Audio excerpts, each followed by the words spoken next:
মনোযোগ দিয়ে শোনো ভাইরা আমার, জেনা ব্যভিচারে লিপ্ত হয়েও না। ব্যভিচার একটি মারাত্মক অপরাধ।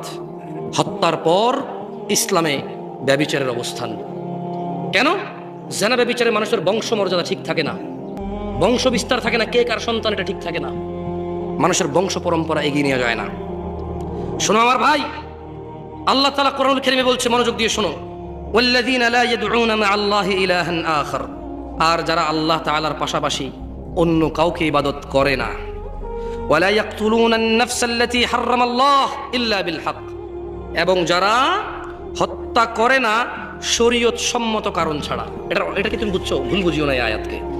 মানে আল্লাহ বলছে যে যারা আল্লাহ তাআলার সাথে অন্য কাউকে শরীক করে না, কি করে না, এবং যথাযথ কারণ ছাড়া অন্য কাউকে হত্যা করে না। এখন তাহলে যথাযথ কারণ থাকলে কি তুমি খুন করতে পারবা? না। ওই যে একটু আগে বলছি সরকার কেন লাগবে? সরকার লাগবে যদি কেউ অপরাধ করে, বাহিনী থাকবে, নিয়ম থাকবে, সিস্টেম